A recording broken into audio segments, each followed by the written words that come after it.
Hello everyone, welcome back to Mordor, the Depths of Dejenol. Now you might notice a few differences. I've done a little bit of off-screen grinding, just because I was bored. I wanted something to do while watching videos, and honestly it was nothing too entertaining. So I got up to 32 in Sorcerer. I'm going to show you the spells I got. I got up to 38 in Nomad because that unlocks a new item tier for non-class restricted, including the wonderful Adamantite Dagger.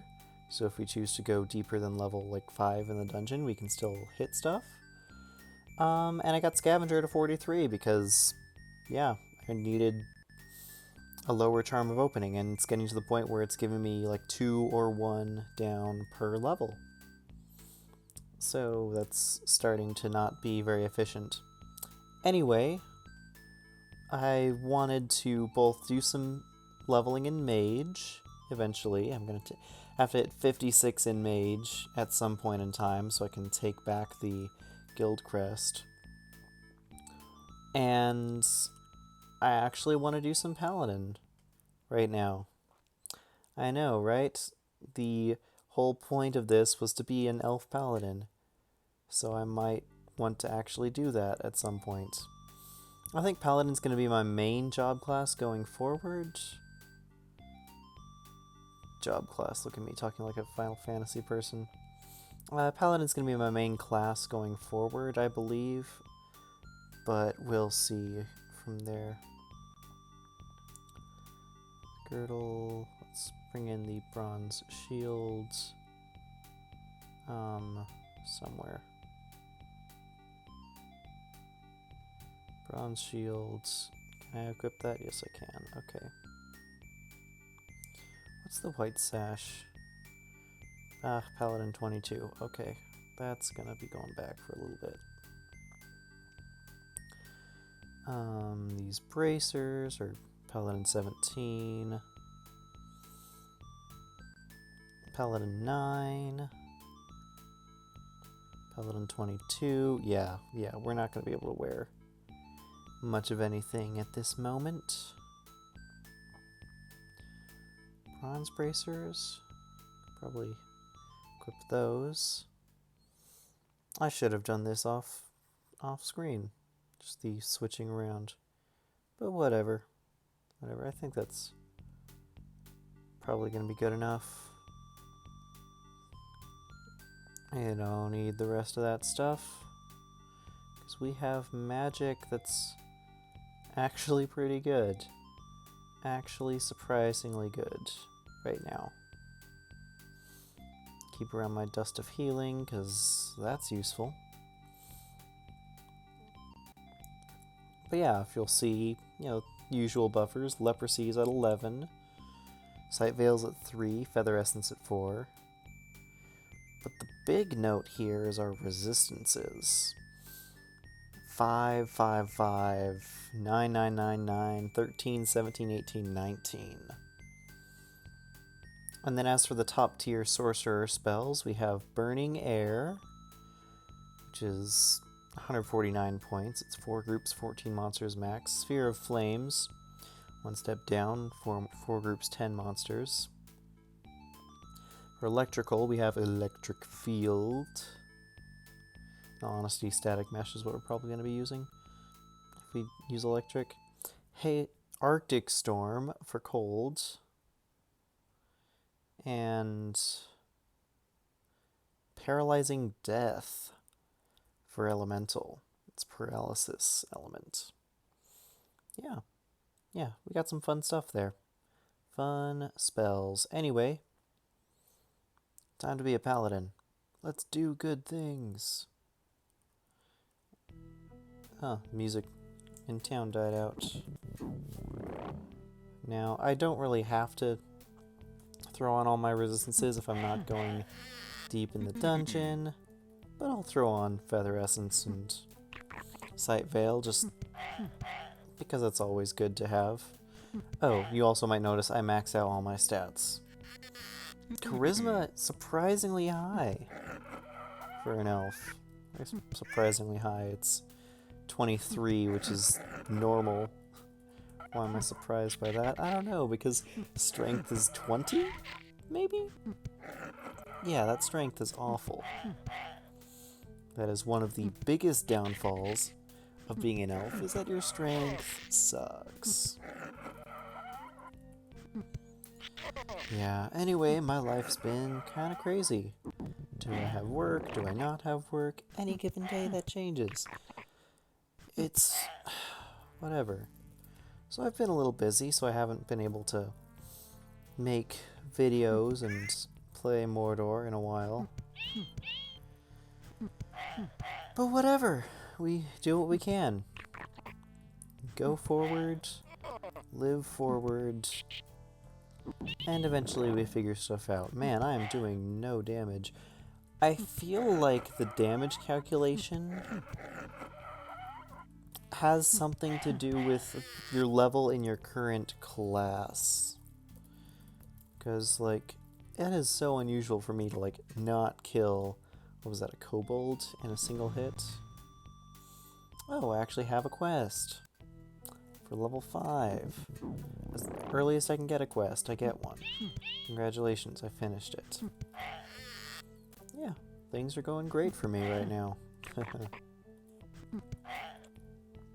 Yeah, whatever. Anyway, in the world of other games I've been playing, the world's been pretty alright. I've been enjoying XCOM 2, War of the Chosen. It's made it quite difficult, actually. It's quite engaging. I will definitely say that the tech fall off, like the difficulty fall off once you hit high tech, once you stabilize, is way real for War of the Chosen, because since you can send out covert operations to reduce the Avatar project, you effectively can buy yourself infinite time, which is very nice to have. I just love to see these things. I'm tired of waiting. I don't need to save my spell points. It's not like... oh yeah, Demians are highly disease resistant. Yeah, it's not like I'm gonna be going down a whole lot as well. Not like I'm gonna be in this dungeon for a super long time. Oh, that was not the right spell. I meant to cast that.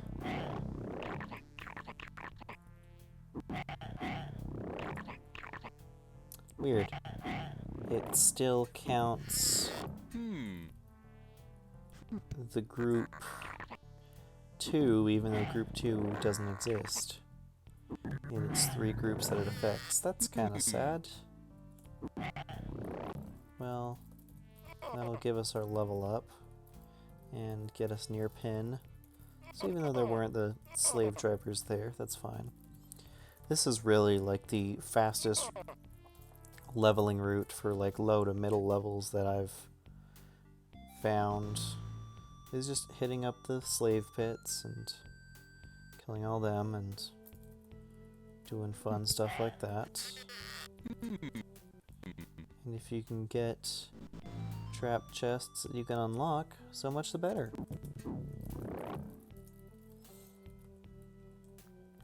But yeah, I've been doing a lot more in my grinding. I've actually been getting a lot lower in the dungeon than I had in the past. I even went down experimentally to floor 5 to visit the Twisted Elf, who is one of the best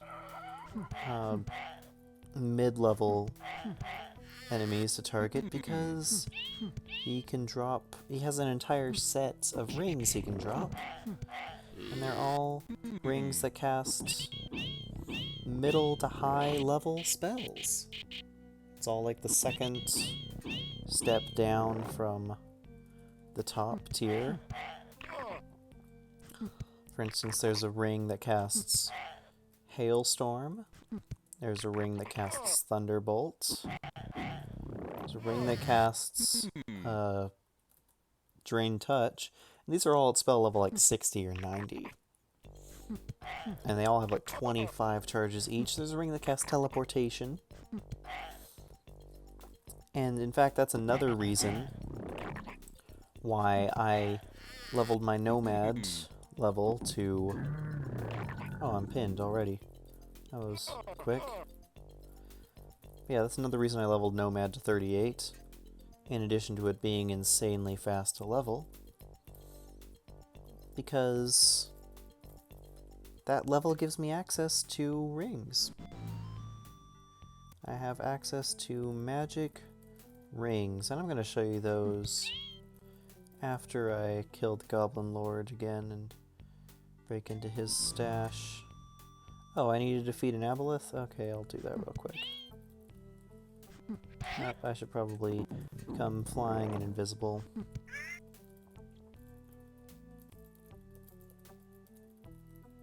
Remember coming this... Yeah, I did come that way. Never mind. Yeah. The one time I really need an Aboleth. And it's not there. Well, we get to hang out for 5 minutes. Got a Potion of Youth, that's interesting. I'll just run up to this guy. How do you feel about leprosy? How do you feel about Draining Touch? That's good. That's about how I feel. Oh man, the power level of this character has swiftly risen. Anyway, since I'm not going to be able to do anything until that Aboleth gets back, or until that room respawns, rather. Who knows if the Aboleth is going to be back. So I'm not going to be able to do anything. I might as well take a tour through the store. What can we use now? Yep, adamantite daggers. The Avenger is going to be really good once we get to Paladin 131. It's kind of crazy. I'm not going to be leveling Nomad ahead of any other class because it only gets 1 hit point per level instead of 2. Which isn't much, but it adds up. Okay, we have armors, shields, helms, gloves, robes, bracers, belts, boots, rings. And another thing that I was thinking about is that I probably want to upgrade my amulet at some point in time.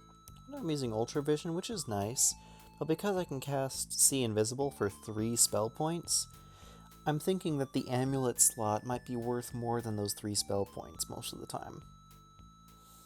But the question is, what do I actually replace with it? Because if I put an Amulet of Life, well, that's great, but that just means that it's my cloak that gets switched out, because...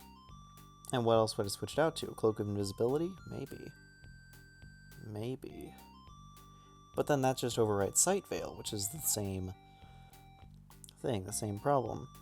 Now I think I'm going to go with an Amulet of Flames once I'm able to improve my bracers, because right now I've been using Twisted Bracers, which give me fire resistance as well. But if I could get Bracers of Strength or Elven Bracers, which give Strength and Dexterity instead of Charisma, that might be useful. But anyway, the rings I have. The Ring of Venom starts in the shop. It's poison resist. It's kind of lame. The mouse that doesn't want to move. The Ring of Disruption costs about 30 million. It casts Draining Touch at level 90. And all these rings have Protect on them, by the way, which, I mean, most good helmets have Protect on them too, but still. Ring of Teleportation, of course, casts Teleport. Costs a neat 37 million. Teleport's nice as both an offensive and a defensive spell in this game because you can actually kill enemies by teleporting them. And it's also really useful for movement around the map.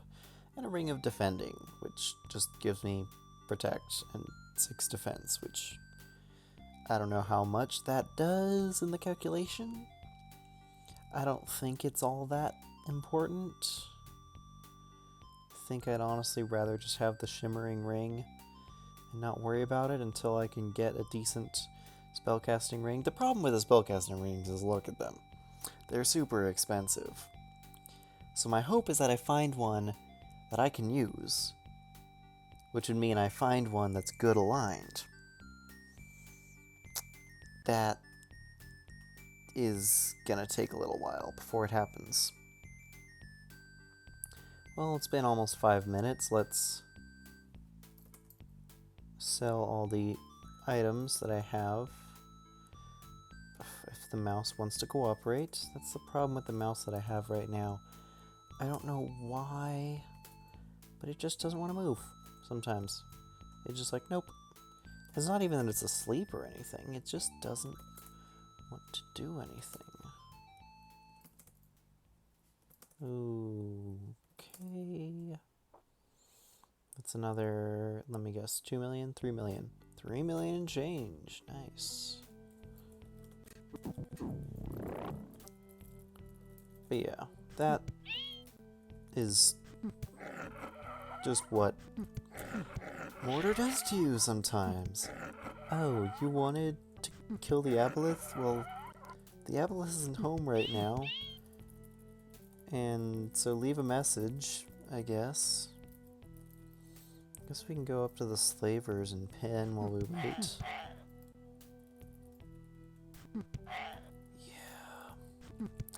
Yeah, that's one of the things about Mordor that's like, really? Come on. I think all the frustration, well, all the frustration obviously, but a lot of the frustration of Mordor comes in the form of the quests. Why do they even exist? That's my question. Why did the designer of Mordor, why did Declan say, hey, you know what would be great? Quests. And you know how we're going to make them as frustrating as possible. There's a reason why. The website, dejenol.com, there's a... there's a thread saying, like, you know you've been playing too much Mordor when, ... and then it's just random things, some of which are funny, a lot of which aren't, but whatever. And one of them is when someone else hears you shouting, like cussing out the questmaster. Because it happens. It certainly happens sometimes. And in this case, it's less so the questmaster and more so that, what was it, a giant owl or something that was like lurking in the aboleth's den? That just jerk. Let's be honest, that's what it was. It was just a jerk owl. Just sitting there, just chilling. No, it was a spider. It was an owl or a spider. It was one of those two. You wanted to join? Screw you. I'm killing you. I don't care about you.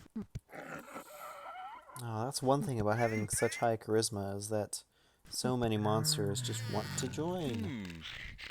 They want to join so much. Oh man, I'm looking, and my resistances are looking very poor right now compared to what they were. I can max out my resistances with spells in like maybe 100 spell points. Maybe not even that much. Kind of want to try it right now. It'll be pointless, but I could. My mind resist is only at 50, because like that is one good thing about elf resistances, that they don't have many, but they have mind and magic, which are important ones.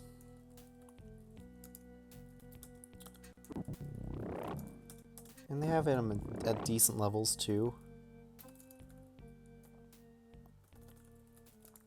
It's not like ogres or something, which is like, yeah, like 35% fire resistance. That's not gonna do anything.